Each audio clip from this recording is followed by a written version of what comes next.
सावन के महीने में सबसे ज्यादा बनने वाला और बिकने वाला घेवर, राजस्थानी जालीदार मस्त मलाई वाला घेवर। तो आज हम इसे घर पे बना रहे हैं और घर पे बनाने में इसे क्या परेशानी आती है, कितना मुश्किल होता है बनाना या फिर कितना आसान होता है बनाना, आज मैं बताऊंगी इस वीडियो में कि घेवर बनाते वक्त क्या क्या मुश्किलें आती हैं और हमें किन बातों का ध्यान रखना चाहिए। तो चलिए देखते हैं इसको कैसे बनाते हैं।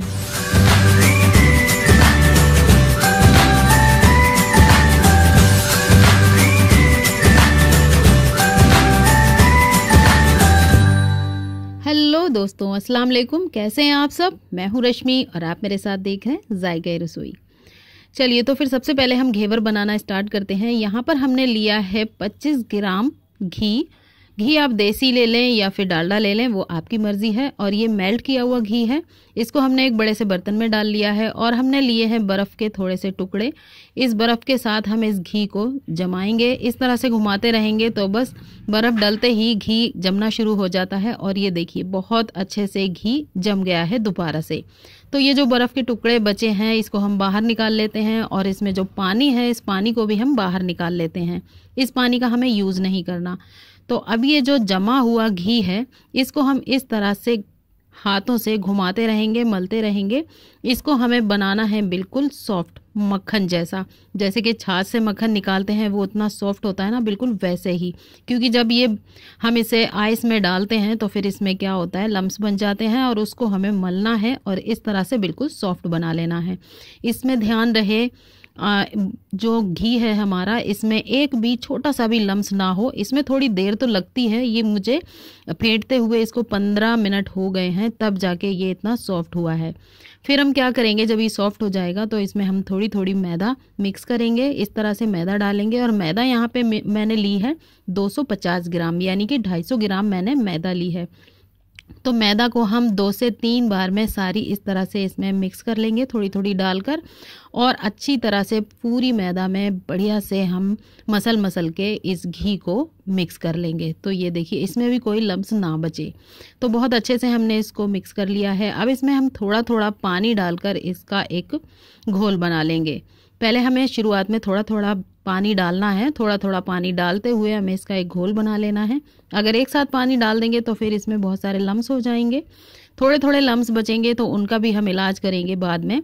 लेकिन अभी फ़िलहाल इस तरीके से हम थोड़ा थोड़ा पानी डालकर इसको इस तरह से घोल बना रहे हैं। और ये पानी अभी मैंने नॉर्मल वाला लिया है, नॉर्मल टेम्परेचर पर है वो पानी लिया है। इसको हमने अच्छे से घोल लिया है और बाद में इसको हमने विस्कर से भी घोल लिया है ताकि इसमें लम्स ना बचें। लेकिन फिर भी थोड़े बहुत रह जाते हैं तो उसके लिए हमें क्या करना है, इस बैटर को हमें इस तरह से छानना है।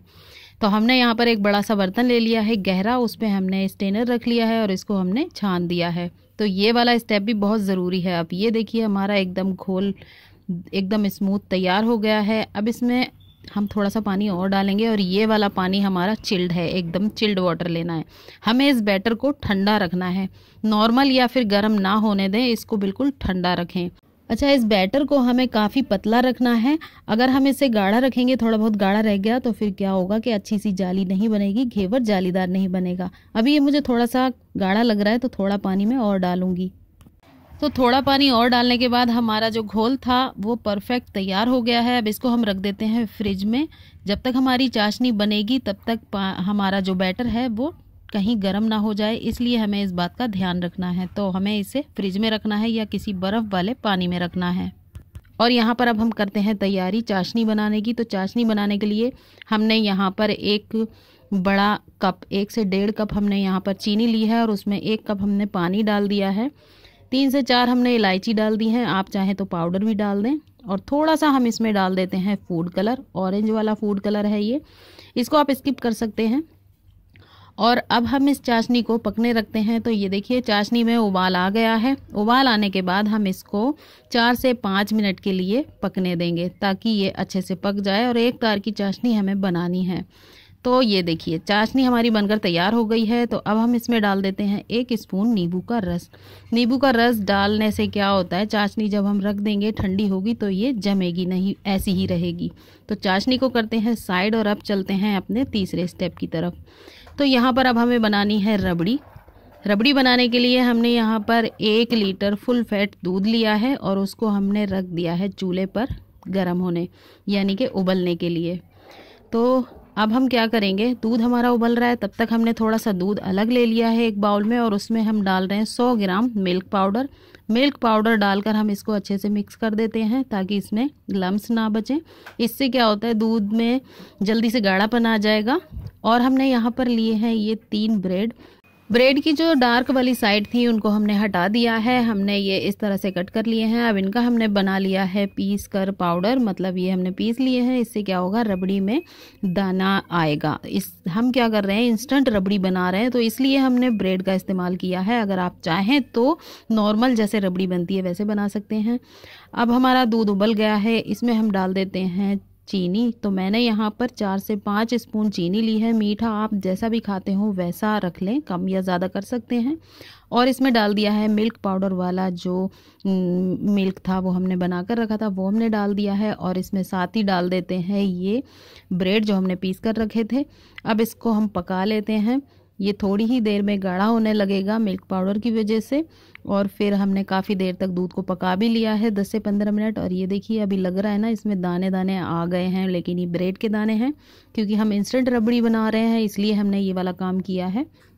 और साथ ही इसमें डाल दिया है हमने 4 इलायची हरी वाली। अगर आप चाहें तो इसमें पाउडर भी डाल सकते हैं, इलायची पाउडर। तो ये देखिए इस रबड़ी को हमने अच्छे से पका लिया है। 15 मिनट हो गए हैं पकते हुए, तो ये अब अच्छे से गाढ़ी हो गई है।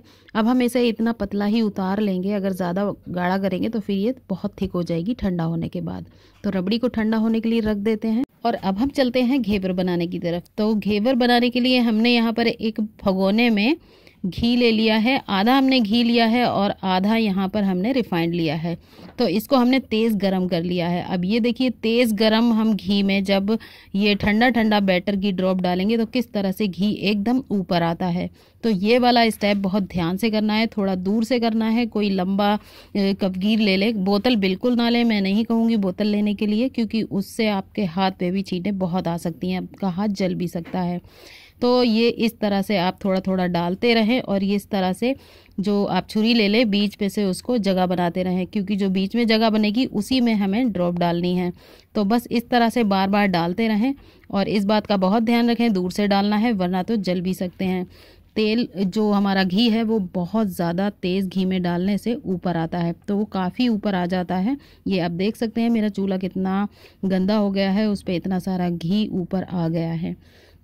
तो ये देखिए बार बार हम इसमें डालते जाएंगे, इसी तरह से हमें फिर डालते रहना है। शुरुआत में तो बहुत तेज़ घी ऊपर आएगा, लेकिन जब इसमें काफ़ी सारा ये घेवर डल जाएगा तो फिर उसके बाद कम आएगा। और फिर क्या करेंगे हम, कुछ देर के बाद इस तरह से ये इसकी साइडें हटा देंगे हम छुरी की मदद से, और बस ये बहुत आसानी से निकल भी जाता है। और इसको इस तरह से नीचे हम दबा देंगे ताकि ऊपर से भी अच्छे से फ्राई हो जाए। तो मैंने इसमें 15 से 20 बार ड्रॉप डाली है और ये घेवर एकदम अच्छा सा बन गया है। ये देखिए कितना अच्छा सा कलर आ गया है और इसकी ये जो बबल्स आने बंद हो जाएंगे तो समझो हमारा घेवर जो है वो अच्छे से फ्राई हो गया है। तो इसको हम निकाल लेते हैं बाहर और कुछ देर इस तरह लटका के रखेंगे तो इसका जो घी होगा वो निकल जाएगा। इस तरह से कुछ देर ज़रूर रखें, इससे हमारा घी जो है वो सारा निकल जाता है बहुत जल्दी। तो ये दूसरा घेवर भी हमने इसी तरह से बनाकर तैयार कर लिया है। ये मैंने इसमें 15 से 16 बार ड्रॉप डाली थी, तो ये थोड़ा सा पतला बना है। आप जितना पतला जितना मोटा बनाना चाहें तो उतनी ज़्यादा डालेंगे तो फिर थोड़ा मोटा बनेगा, कम डालेंगे ड्रॉप तो फिर थोड़ा पतला बनेगा। और ये जो बाद में रह जाता है चूरा, इसको निकालना बहुत ज़रूरी है। इसको इस तरह स्ट्रेनर से निकाल सकते हैं छान कर, नहीं तो फिर ये लगातार घी में रहेगा तो फिर ये जलेगा और फिर घेवर पे आएगा। तो घेवर को निकाल के हमने एक स्ट्रेनर में रख लिया है, नीचे से इसके एक बड़ा सा बर्तन रखा है ताकि चाशनी और घी नीचे स्टोर हो जाएं। अब हमारी ये जो चाशनी थी वो भी ठंडी हो गई है, तो ये घेवर पे हम अच्छे से चाशनी डाल देते हैं, पूरे घेवर को अच्छे से तर कर देते हैं। अब हलवाई लोग तो डिप करके निकाल लेते हैं, अब घर में हम बना रहे हैं तो फिर हमने चाशनी उतनी ही बनाई है जितनी आराम से हो सके। बचेगी तो फिर वो क्या करेंगे हम उसका, तो इसलिए। तो ये देखिए हमने घेवर पे अच्छे से चाशनी डाल दी है और उसके बाद हमने इसको रखा है एक प्लेट में और अब हम लगा रहे हैं इस पर रबड़ी। तो रबड़ी भी ठंडी हो गई है, ठंडी रबड़ी और ठंडी ही चाशनी। अगर चाशनी गरम गरम डाल देंगे तो फिर घेवर जो आपका है वो सॉफ्ट हो जाएगा, तो इसलिए ठंडी चाशनी डालें। अब ऊपर से हम डाल देते हैं थोड़े से कटे हुए पिस्ता और बादाम, इससे हम कर देते हैं डेकोरेट।